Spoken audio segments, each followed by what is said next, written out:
What if I told you there was a man so rich, he burned $2 million in cash just to keep his daughter warm? This isn't a movie. This was Pablo Escobar, infamously known as El Patron, the king of cocaine and the richest gangster of all time. With a $30 billion fortune, he bought private jets, luxury cars, entire islands, even a zoo filled with exotic animals. From smuggling drugs to smuggling hippos, Escobar's wealth was beyond comprehension. But how he spent it, that's where the real madness begins. Stay tuned as we dive into the extravagant and unbelievable world of the wealthiest gangster in history.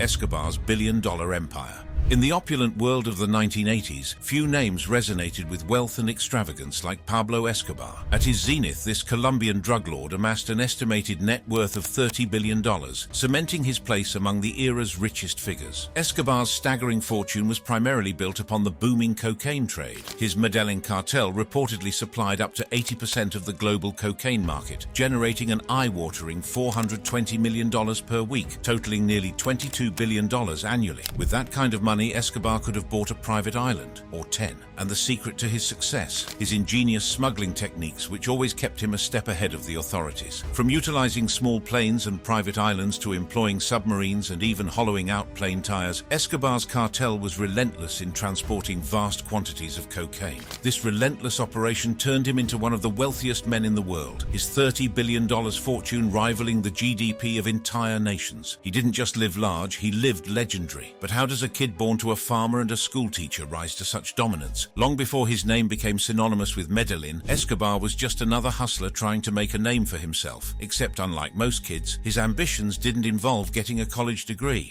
Escobar dropped out of high school in 1966, just before turning 17, but returned 2 years later with his cousin Gustavo Gaviria. By then, Medellin's streets had toughened them into feared troublemakers, earning them a reputation as bullies among their teachers. But young Pablo had no interest in an honest living. From an early age, he was drawn to the streets, learning the tricks of survival, smuggling cigarettes, selling fake lottery tickets, and even stealing tombstones and sandblasting their inscriptions to resell them. From there, he moved on to car theft, smuggling stolen electronics, and bribing local cops. By his early 20s, Escobar had mastered the art of corruption, learning a crucial lesson. Money could buy anything, including power. He was already making a name for himself in the world of petty crime, but his ambition was far greater than that. He wanted power, he wanted respect, and most of all, he wanted wealth beyond imagination. By the early 1970s, petty crime was beneath him. He set his sights on Colombia's booming drug trade. Smuggling marijuana was lucrative, but it wasn't enough. He wanted more. In the 1970s, cocaine was on the rise, but the industry lacked organization. Smugglers and suppliers operated in small, fragmented groups until Escobar saw an opportunity. Partnering with drug chemists and traffickers, he built a pipeline from the coca fields of Peru and Bolivia to the booming markets of the United States. And with the demand soaring, so did his profits. Escobar's empire thrived on innovative smuggling techniques. From utilizing submarines to hollowing out plane tires, his cartel ensured a steady flow of cocaine into the United States and Europe, deftly evading authorities. The profits were so immense that storing the cash became a logistical nightmare. With billions of dollars pouring in, banks weren't an option. Even the most corrupt financial institutions couldn't handle that much illicit cash without raising red flags. So, Escobar and his cartel had to get creative. Warehouses, underground bunkers, and hidden compartments in cartel-owned mansions became makeshift vaults, packed to the ceiling with bricks of cash. Some of it was even buried in remote fields, sealed in barrels or plastic bags, waiting for a day it would be needed.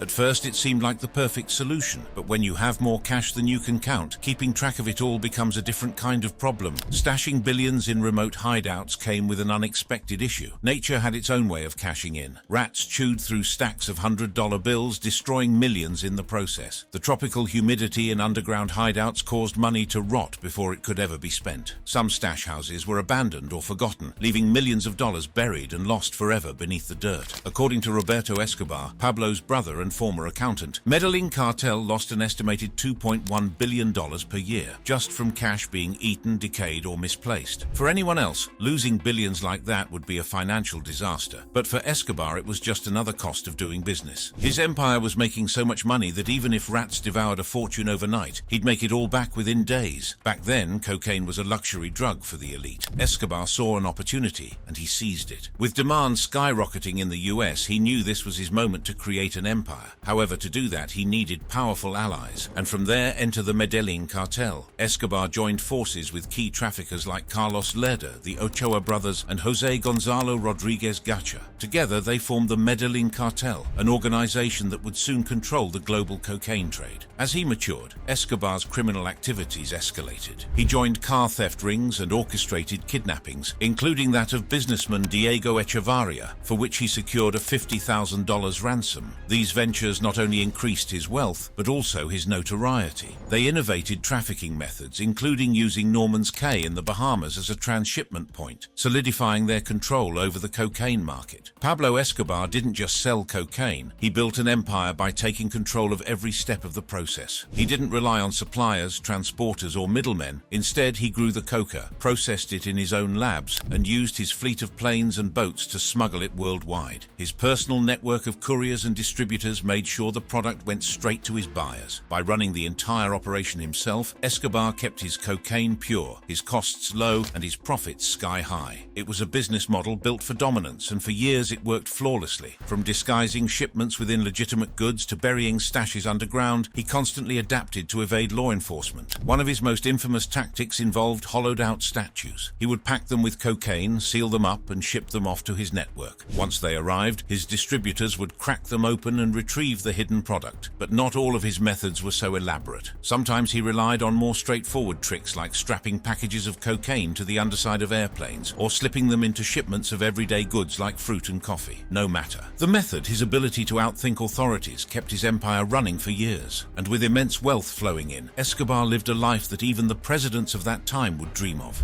Inside Pablo Escobar's lavish world, at the peak of his power, Pablo Escobar wasn't just buying mansions, he was building entire fantasy worlds. Among the most notable assets was his Hacienda Napoles, situated about 150 kilometers east of Medellin and 249 kilometers northwest of Bogota. Hacienda Napoles was once the lavish estate and personal residence of Pablo Escobar. Built in the 1980s, the estate spanned over 7,000 acres, a kingdom where Escobar could indulge his every whim. It was equipped with a private airport, complete with a runway long enough to accommodate a Boeing 727, but this was just the beginning. The mansion itself was a palatial retreat, lavishly decorated with marble floors, gold-trimmed walls, and fine art from around the world. Inside the mansion, Escobar entertained his closest associates and family members. There were numerous bedrooms, spacious living rooms, and a ballroom designed to host extravagant parties. Parties where no expense was too great and the only rule was indulgence. And outside, a paradise of manicured gardens, fountains, and even a private lake, where Escobar spent hours sailing around in his yachts, surrounded by the natural beauty of the Colombian countryside. But perhaps the most fascinating aspect of Hacienda Napoles lay beyond its walls, the eccentric, over-the-top additions Escobar made, including one so bizarre it still captivates imaginations today: a private zoo. Escobar had always been a lover of animals, and at Hacienda Napoles he built a sprawling zoo to house some of the most exotic species on Earth. This wasn't just a petting zoo, it was massive. He imported, or more accurately smuggled, rare and exotic animals. These animals weren't just for show, they were a statement. Escobar wanted the world to see his power and wealth in a way that no one could ignore. Among the zoo's inhabitants were a herd of African elephants, giraffes, zebras, and even a handful of rare, majestic rhinoceroses. But the true star of the show was an unusual and unexpected guest: hippos. Escobar had smuggled 4 hippos from Africa into Colombia in the 1980s. But what started as a small exotic collection soon grew into a full-blown population of over 80 hippos. The creatures roamed freely across the estate, living in the ponds and lakes that dotted the land. Escobar's love for animals wasn't just about personal amusement, it was a symbol of his untouchable power. Smuggling drugs? Easy. Smuggling entire herds of wild animals? Just another day for Pablo. Since 2014, the Hacienda Napoles estate has been transformed into a Jurassic Park-style theme park, now valued at approximately $2.3 million,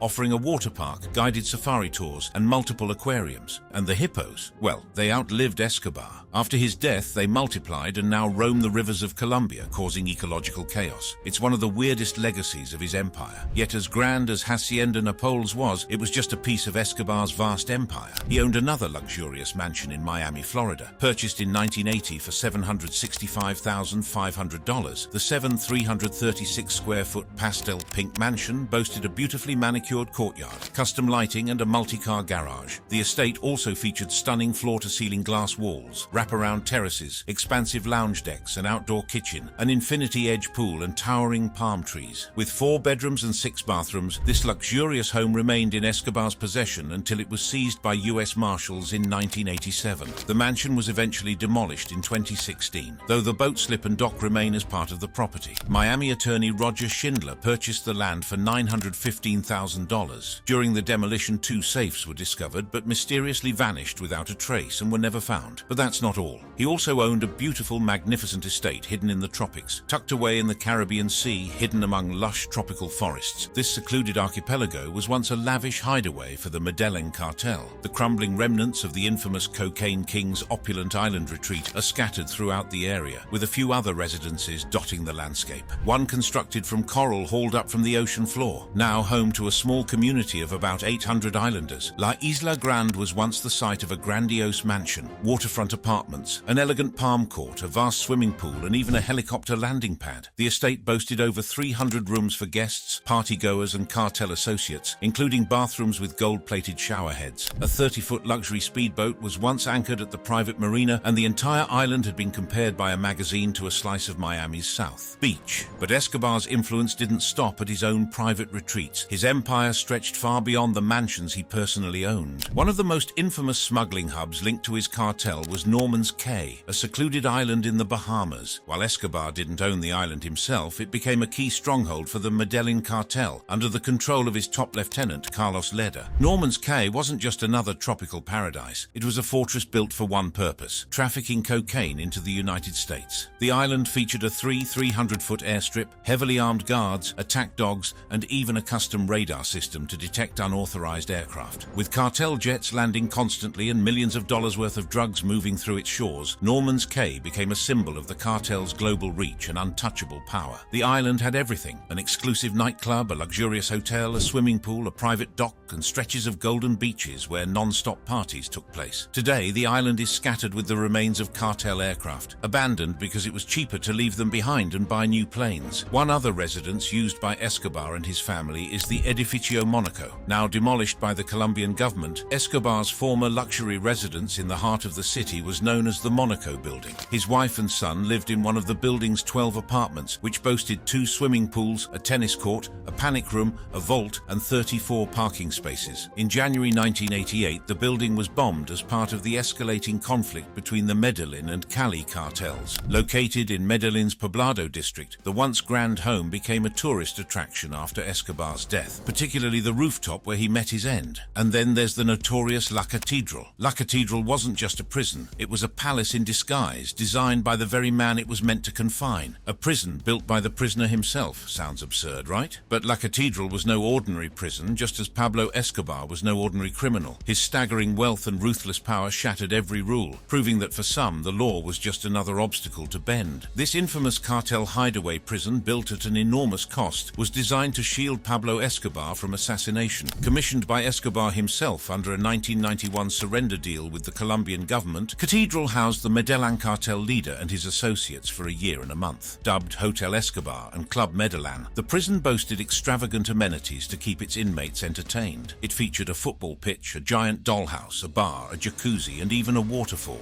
A large telescope allowed Escobar to watch his daughter while speaking to her on the phone. La Catedral was less of a prison and more of a private kingdom, operating entirely on Escobar's terms. It had everything: catering facilities, personally hired guards, a helicopter pad, multiple bedrooms, and even hidden cocaine storage areas. Beneath the fortress, a massive weapons cache concealed a secret escape tunnel, leading straight to the other side of the mountain. Today, the site has undergone a transformation. What was once a sanctuary for a drug kingpin is now a place of reflection. A chapel, a library, a cafeteria, and a guest house for religious pilgrims now stand where Escobar once ruled. Benedictine monks who reside there today have also built workshops and a memorial honoring the victims of the Medellin cartel. Beyond his real estate estate empire, Escobar's love for luxury extended to his cars, none more famous than his Mercedes-Benz 600. Produced between 1963 and 1981, this masterpiece of engineering featured a powerful front-mounted 6.3-litre V8 engine. This luxurious vehicle was equipped with sequential fuel injection, a Bosch injection pump, a 4-speed automatic transmission, and power-assisted recirculating ball steering. The car could reach an impressive top speed of 155 miles per hour, accelerating from 0 to 60 miles per hour in just 4.6 seconds. Though the manufacturer listed its retail price at $192,000, modified versions have fetched nearly $3 million at auctions. In addition to his iconic Mercedes S600, Pablo Escobar also owned a 1972 Pullman version of the car, which featured an extended wheelbase and enhanced security. Only 304 of these luxury vehicles were ever produced, and several even came with a convertible roof over the rear passenger area. His Pullman became so famous that when it was damaged in an accident, Escobar decided to keep the wreckage as a trophy, showcasing it for all to see. Who wouldn't dream of owning a Porsche? Escobar left literally nothing to dream of. He owned the Porsche 356. As one of Porsche's earliest models, the 356 is a rare gem that many back in the day simply couldn't afford. Owning one today not only highlights your taste in automobiles, but also speaks to your status and success. Although it's still unclear whether Pablo Escobar actually purchased or simply acquired this iconic model of the 1930s Cadillac, there's no denying his impeccable taste in classic cars. One reason for his interest in this Cadillac was to emulate the legendary mobster Al Capone. The Cadillac V16 stood out thanks to its revolutionary V16 engine. Only 4,076 of these cars were made over 11 years before World War II brought production to a halt. Back then, the price was relatively modest at $7,125. It's believed that by 1980, Escobar would have likely paid around $100,000 for one, and today it would be valued at approximately $169,000. Escobar also owned the Simca 1000. Originating in Italy, Pablo Escobar's Simca 1000 was a compact rear-engine four-door sedan produced by the French manufacturer Simca between 1961 and 1978. The car's fuel tank was positioned at the rear behind the back seat, and surprisingly, the interior offered ample space for such a small vehicle. Its spare wheel was stored vertically in the front luggage compartment. The Simca 1000 gained popularity in France, with more than 154,000 units rolling out in 1962 alone. And speaking of personal touches, have you ever seen a gold-plated gun? Pablo Escobar owned not just any ordinary Glock or AK-47. His weapons were also custom-made to define the aura he possessed. This can be seen in this gold-plated AK-47 he owned. Escobar's weapons weren't just deadly, they were literal works of art, because when you're making $420 million a week, why not shoot in style? But his extravagance didn't stop there. Over the years as head of the Medellin cartel, he amassed a vast collection of luxury items: a Harley-Davidson motorbike, multiple jet skis, 2 submarines, 15 helicopters, 32 yachts, a hospital, several football stadiums, churches, and even a park. Escobar's wealth led to tales of excess. It's reported that he once burned $2 million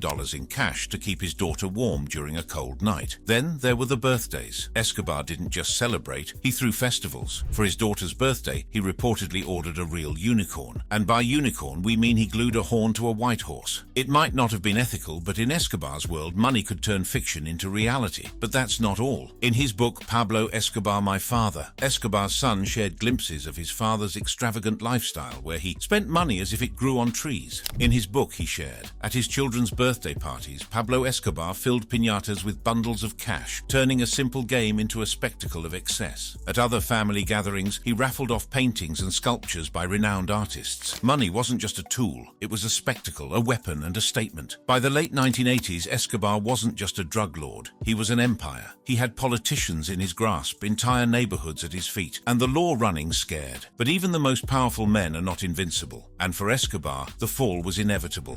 From kingpin to fugitive.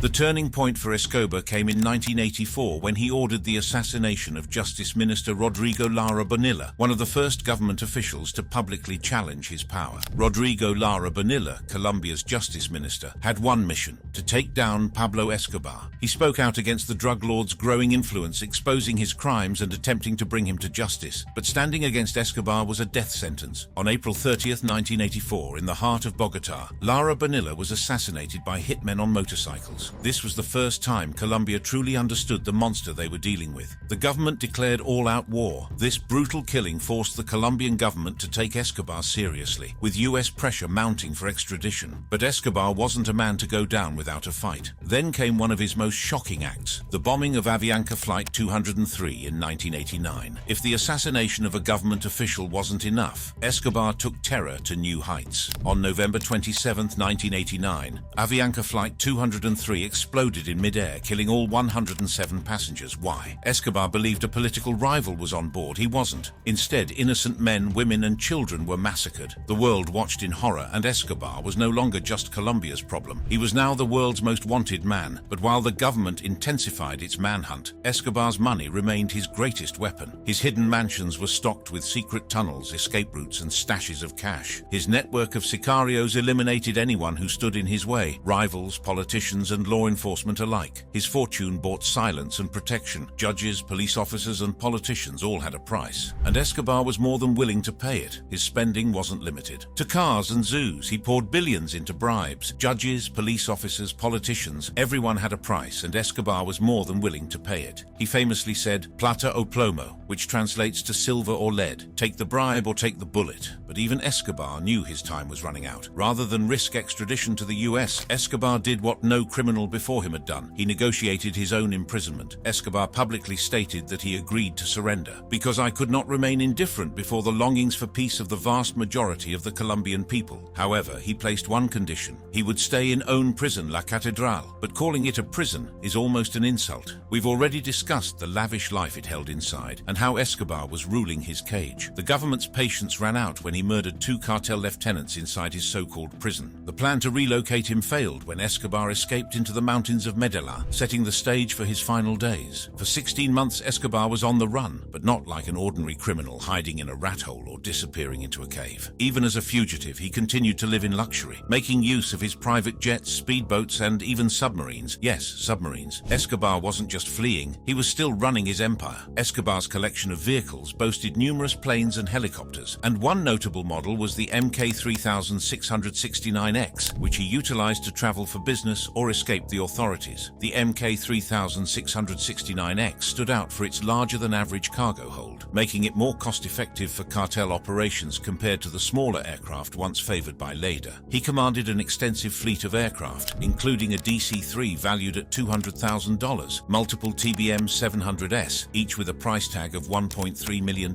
and his prized Learjet, the first plane he used to transport drugs. Adding to his collection was the Piper Super Cub, a compact yet reliable aircraft that played a key role in his smuggling operation. Then there's the speedboat that was used to help him escape the cops swiftly through the water. This was one of his private speedboats, primarily used to shuttle him between land and sea. Named La Piranha, or the Piranha in English, it was not just swift, but fast enough to outrun many of the smaller police boats patrolling the waters at the time, slicing through the azure waters of the Caribbean like a predator on the hunt. La Piranha, Pablo Escobar's legendary speedboat, was more than just a vessel. It was a symbol of power, wealth, and ruthless efficiency. Custom built for speed and stealth, this sleek, high-powered craft helped Escobar and his Medellin cartel evade authorities while trafficking untold fortunes in narcotics. Nicknamed the Piranha for its aggressive performance and deadly purpose, the boat was rumored to be reinforced for durability, equipped with state-of-the-art engines, and capable of outrunning even the most relentless pursuit. Some say it was used to ferry cash, drugs, and cartel operatives between Colombia and secret island hideouts. Others claim it was armed, a floating stronghold that embodied Escobar's defiance. Now the wreckage of the boat rests on his crumbling estate, serving as a public relic of a once formidable empire. After a year on the run, the hunt for Escobar came to an end. The Colombian police, with US intelligence assistance, tracked him to a hideout in Medellin. In a dramatic chase, he was cornered and shot dead on a rooftop. A final shootout. 3 bullets, one to the leg, one to the torso, and the final fatal shot to the ear.